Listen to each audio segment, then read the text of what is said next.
हमारे नुमाइंदे मियां अहमद आराई की रिपोर्ट के मुताबिक अवामी प्रेस क्लब इलाहाबाद की तंजीम नौ का ऐलान कर दिया गया। अल्हम्दुलिल्लाह रब्बिल आलमीन।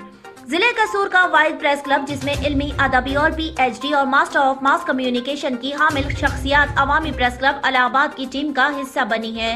मुस्बत और हकीकी सहाफत का अज़म लिए फंक्शनल सहाफियों के दूसरे बाकायदा इजलास में अवामी प्रेस क्लब इलाहाबाद में पढ़े लिखे दोस्तों ने शमूलियत की है, जिसका बाज़ाब्ता ऐलान कर दिया गया है, जिसमें दर्ज झेल ओहदेदारान का इत्तफाक राय से इंतखाब किया गया है। Chairman executive council Sardar Mohammad Aslam Khara advocate high court, Rana Salman Yousuf GNN news member executive council, Malik Sohail Ahmed Dunya news member executive council, बानी व chairman Chaudhry Akhtar Zia, vice chairman miss Sanodia advocate high court, master of mass communication, chief coordinator माहिर तालीम डॉक्टर जावेद इकबाल बरकी साहब, chief advertiser sir Imran Naveed साहब, माहिर तालीम और principal royal college सदर मुश्ताक नजीर चौधरी, सीनियर नायब मोहम्मद मियां अहमद आराई, नायब सदर Mehr Waseem Yahya Azad, general secretary Sardar Badruzzaman, legal advertiser Asif Chaudhry advocate, additional general secretary Malik Mustafa Kamal, secretary नशो अशात सरदार जमील सलीम डोगर और आखिर में मुल्क की तरक्की और खुशहाली के लिए दुआएं खैर की गयी।